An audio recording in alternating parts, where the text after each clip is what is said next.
करें वीडियो में आपका स्वागत है। छोटे नोट्स से लंबे उत्तर लिखना अब आसान है। चैट जीपीटी की मदद से आप जल्दी से छोटे विचारों को स्पष्ट और सुव्यवस्थित कंटेंट में बदल सकते हैं। चलिए मिलते हैं अनन्या और प्रिया से, जो ये दिखाएंगी कि कैसे चैट जीपीटी नोट्स का विस्तार करके सीखने को आसान बनाता है। अनन्या, तुम चिंतित लग रही हो, क्या बात है?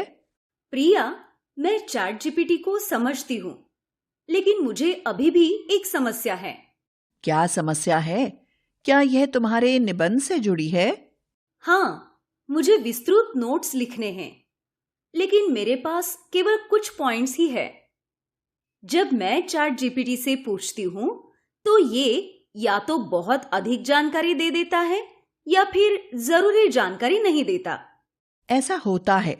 चैट जीपीटी के सही उत्तर पाने के लिए सही तरीके से पूछना जरूरी है।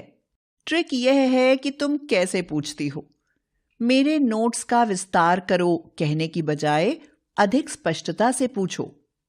अधिक स्पष्टता से कैसे? मान लो तुम्हारा पॉइंट है, जंगल जलवायु परिवर्तन से लड़ने में मदद करते हैं, तो इसके बजाय पूछो, सरल शब्दों में समझाओ कि जंगल जलवायु परिवर्तन से कैसे लड़ते हैं।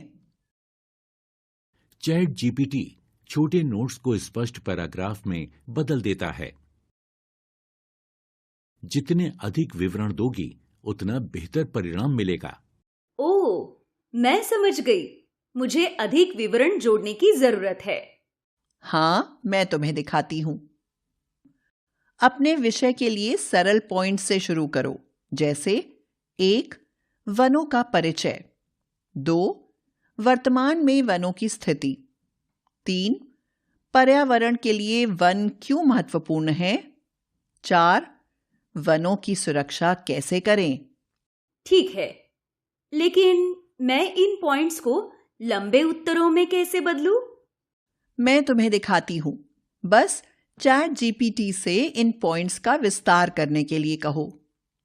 इन पॉइंट्स को चैट जीपीटी में कॉपी करो और फिर यह प्रॉम्प्ट टाइप करो, क्या आप इन पॉइंट्स को विस्तार से समझा सकते हैं कि वन क्यों महत्वपूर्ण है?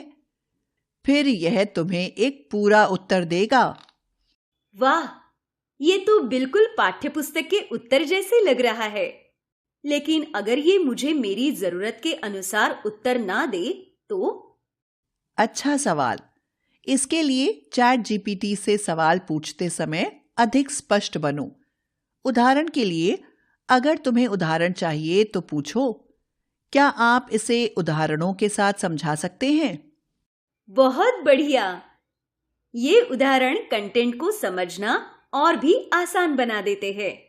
हाँ, अगर तुम्हें किसी उत्तर में और अधिक विवरण चाहिए तो पूछ सकती हो, इसे और विस्तृत बना दो। हमेशा लंबे पॉइंट्स को छोटे भागों में विभाजित करो, इससे चैट जीपीटी और बेहतर उत्तर देगा। चैट जीपीटी बहुत उपयोगी है, लेकिन उत्तर को हमेशा जांचो और संपादित करो ताकि वह तुम्हारा खुद का लगे। धन्यवाद प्रिया, इससे मेरा बहुत सारा समय बचेगा। अगर उत्तर अस्पष्ट लगे तो बस चैट जीपीटी से और जानकारी या उदाहरण मांगो। यह तुम्हारे लिए उत्तर को और बेहतर बना देगा। समझ गई प्रिया। अब मैं अपने निबंध लेखन में इसे आजमाने के लिए उत्साहित हूँ। धन्यवाद। कभी भी अनन्या, चैट जीपीटी सिर्फ एक मार्गदर्शक है। तुम्हारे विचार ही उत्तर को खास बनाते हैं। जितना अधिक तुम इसका उपयोग करोगी, उतना बेहतर बनोगी। प्रिया की मदद से अनन्या अब जान गई है कि वो अपने नोट्स को विस्तृत करने के लिए चैट जीपीटी का उपयोग कैसे कर सकती है। वो इसे आजमाने और अपने प्रोजेक्ट को बेहतर बनाने के लिए उत्साहित है। स्मार्ट पूछें, बेहतर लिखें। चैट जीपीटी के साथ अपने विचारों का विस्तार करें।